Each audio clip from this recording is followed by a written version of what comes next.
শিকলি আৰু খবৰ 24x7 অসমৰ উদ্যোগত নৱ প্ৰজন্মৰ লেখকক উৎসাহিত কৰিবৰ বাবে নিৰ্বাচিত 10 গৰাকী কবিক লৈ কবিতা পাঠৰ অনুষ্ঠান অনুষ্ঠিত কৰিছে। কবি শিশু সাহিত্যিক অৰূপজ্যোতি হাজৰিকাই আধৰা এই কবিতা পাঠৰ অনুষ্ঠানটো সঞ্চালনা কৰে জাজি হেমনাথ শৰ্মা মহাবিদ্যালয়ৰ ইংৰাজী বিভাগৰ প্ৰবক্তা প্ৰাঞ্জল প্ৰতিম বৰাই। ঋষি কন্যা দাসে নীলমণি ফুকনৰ কবিতা আবৃত্তিয়ে এই কাৰ্যসূচী শুভাৰম্ভ কৰে। উক্ত অনুষ্ঠানত কবিতা পাঠ কৰে গোকুল বৰা, ৰীতা বৰুৱা, মদন মোহন পাকবন্ধা, বিদ্যুৎ বৰুৱা, কুন্তলা কল্যাণী সন্দিকৈ, সৌৰভজ্যোতি দুৱৰা, ববী দত্ত, কস্তুৰী গোস্বামী আৰু লাকী দত্তই। এই অনুষ্ঠানত টিয়ক প্ৰেছ ক্লাবৰ সভাপতি বিজু টনুৱাল আৰু যোৰহাট জিলাৰ আপকোৰ উপদেষ্টা সত্যৰঞ্জন শইকীয়া বিশিষ্ট অতিথি হিচাপে উপস্থিত থাকি কবিসকলক উৎসাহিত কৰে।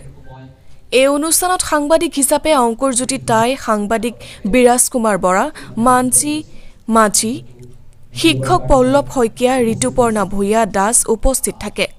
এই অনুষ্ঠানৰ শেষত খবৰ 24x7 অসমৰ সঞ্চালিকা স্মৃতি প্ৰিয়া লাহনে সকলোলৈকে ধন্যবাদ জনায়।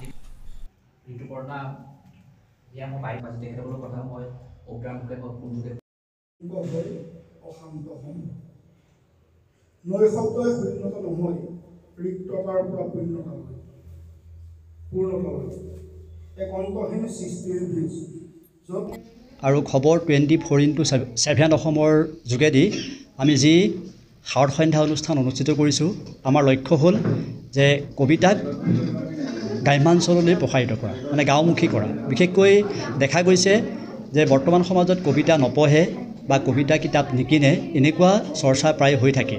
আমি তাৰ সোঁতৰ বিপৰীতে গৈ আমি কবিতাক কেনেকৈ জনমুখী কৰিব পাৰোঁ, কবিতাক কেনেকৈ আমি ৰাইজৰ মাজলৈ লৈ যাব পাৰোঁ, সেই উদ্দেশ্যে আমি আজি টিয়কত 10জন নিৰ্বাচিত কবিৰ কবিতা লৈ পেলাই আমি এটা আলোচনা চক্ৰ কৰিছিলোঁ। সেই আলোচনা চক্ৰত আমাৰ উপস্থিত আছিল জাজি হেমনাথ শৰ্মা মহাবিদ্যালয়ৰ ইংৰাজী বিভাগৰ প্ৰবক্তা, লেখক, সমালোচক, কবি প্ৰাঞ্জল প্ৰতিম বৰা ডাঙৰীয়া, আৰু এই অনুষ্ঠানত উপস্থিত আছিল আমাৰ টিয়ক প্ৰেছ ক্লাবৰ সভাপতি বিজু টনুৱাল ডাঙৰীয়া আৰু আপকোৰ যোৰহাট জিলাৰ উপদেষ্টা সত্যৰঞ্জন শইকীয়া ডাঙৰীয়া।